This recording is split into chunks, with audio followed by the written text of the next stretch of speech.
ప్రియమైన వారలారా, యేసుక్రీస్తు నామమున మీకు నా ప్రేమపూర్వక శుభాకాంక్షలు. ప్రభు అయిన యేసుక్రీస్తు ప్రతి కార్యములోనూ మనలను గమనించి మనకు సహాయము చేయువారు. కొన్నిసార్లు మన జీవితంలో ముండ్లకు మధ్య ఉన్నామండి. ఈ ప్రక్క కదలలేకపోతున్నాం, ఆ ప్రక్క కదలలేకపోతున్నాము. ఇంట్లో ఉంటే సమస్య, ఆఫీసుకు వెళితే ఒక సమస్య, బిజినెస్లో ఈ సమస్య, సేవలో ఉంటే ఒక సమస్య, లోపల ఉంటే ఒక సమస్య, బయటకు వస్తే ఒక సమస్య. అన్ని ప్రక్కలా ఇబ్బందిగా ఉందండి. ప్రశాంతంగా ఉండలేక ఉన్నారా? అలాగే ముండ్ల మధ్య ఉన్నాము, అటు ఇటు కదలలేకపోతున్నాము అని చెబుతున్నారా? దాని గురించి వేదంలో ఒక మాట ఉన్నది చూడండి. యెహెజ్కేలు 28వ అధ్యాయము 24వ వచనములో, ఇక వారికి గుచ్చుకును ముండ్లుగానైనను నొప్పించి కంపగానైనను ఉండరు. ఇక అది ఉండదు. ముండ్లు ఉన్నాయి కదా, పల్లేరు ముళ్ళు, అది ఏ ప్రక్కనైనా గుచ్చుకుంటుంది. ముండ్లకు మధ్య ఉంటే కదల్లేము, గుచ్చుకుంటుంది కదా. కనుక ముండ్ల కంపకు మధ్య పల్లేరు ముళ్ళు అదొక విధమైన ముళ్ళు. ఈ ముళ్ళు దేన్ని సూచించునో తెలుసా? శాపమును సూచించును. దేవుడు మొదట లోకమును కలుగజేసి మనిషి కొరకు అన్నిటినీ సృష్టించినప్పుడు ముండ్లను కలుగజేయలేదు. అందులో ఫలవృక్షాలు, పువ్వులు, నీటి వనరులు, పెద్ద వాగులు, సుందరమైన కొండ ప్రదేశాలు అవే దేవుడు కలుగజేశారు. మూలికలు అని బైబిల్లో ఉన్నది. అయితే దేవుడు ముళ్ళు కలుగజేయలేదు. మనుషుడు పాపం చేసినందున శాపం వచ్చింది. ఆ శాపము వలన ముళ్ళు మొలుచుట ప్రారంభించిందని వేదంలో చూస్తున్నాము. ఆ ముళ్ళు శాపమును సూచించును. ముండ్లకు మధ్య నేను ఉన్నట్లు ఉన్నది. అన్ని ప్రక్కలా గుచ్చుకుంటున్నా ఏంటబ్బా జీవితమని అనుకుంటున్నారా? ఒక విధమైన శాపము మీ జీవితంను కమ్ముకుని ఉండవచ్చు. ఈ శాపం నుండి మనల్ని విమోచించుటకు యేసు శిలువలో శాపమయ్యారు. ఆయన తన రక్తమును చిందించారు. దాని కొరకు మీరొక ముఖ్యమైన కార్యము చెయ్యాలి. ఇక్కడ చూడండి, ఈ వాక్యం వ్రాయబడి ఉన్నది. ప్రధాన ఆజ్ఞ అని చెప్పి ఆజ్ఞలు. పాత నిబంధనలో 10 ఆజ్ఞలను దేవుడు మోషే ద్వారా ఇశ్రాయేలు ప్రజలకు వ్రాసి ఇచ్చారు. అవి ఇశ్రాయేలు ప్రజలకు ఇవ్వబడిన ప్రత్యేకమైన 10 ఆజ్ఞలు.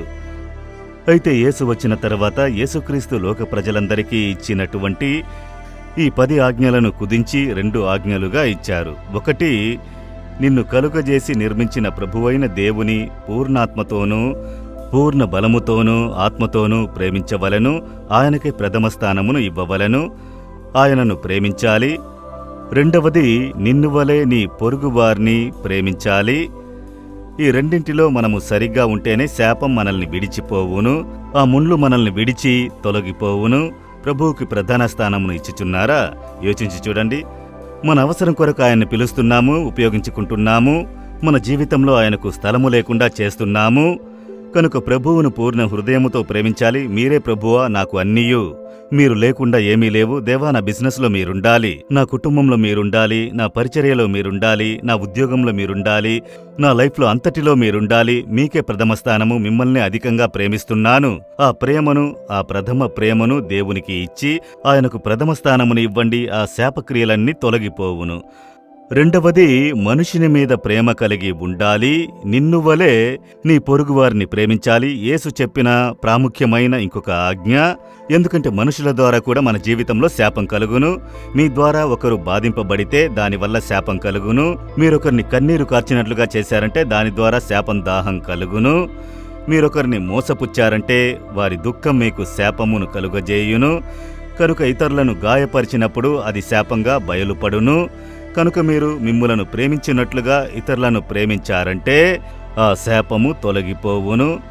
కనుక మీరు దేవుని మీద ప్రేమ, మనుషుల మీద ప్రేమ కలిగి ఉన్నవారిగా మిమ్ములను సమర్పించుకున్నారంటే ఈ శాపపు ముండ్లన్నీ తొలగి ఇక అవి రావు. ఎందుకంటే శిలువలో యేసు మన కొరకు శాపమైనారు. విశ్వాసముతో ఈ ఆజ్ఞకు మాటకు లోబడుడి. వెంటనే మీ జీవితంలో మార్పు కలుగుట చూచెదరు. ప్రేమించలేకపోతున్నాము. నన్నెప్పుడూ తిట్టుచున్న మా అత్తను ఎలా ప్రేమించడము, నన్ను చిత్రహింసలు చేసి బాధించుచున్న ఆ కోడల్ని ఎలా ప్రేమించడము, ఈ పై అధికారి ఎప్పుడు చూసినా డైలీ నన్ను డిస్టర్బ్ చేస్తూ నన్నే గురి చూసి దాడి చేయుచున్నాడు, అతన్ని ఎలా ప్రేమించడము అని అనుకుంటున్నారా? శత్రువులను ప్రేమించుడి అని యేసు చెప్పినారు. ఈ ప్రేమ ఆయనే మనకు ఇవ్వాలి. ఈ ప్రేమను మనం పొందుకొనుటకు అనేక దినములు ఉపవాసముండి ఏడ్చి ఏడ్చి ప్రార్థించాను. ఈ ప్రేమను నాకివ్వండి, నన్ను వలె ఇతరులను ప్రేమించాలి, శత్రువులను ప్రేమించాలి అని. ఇది వినండి.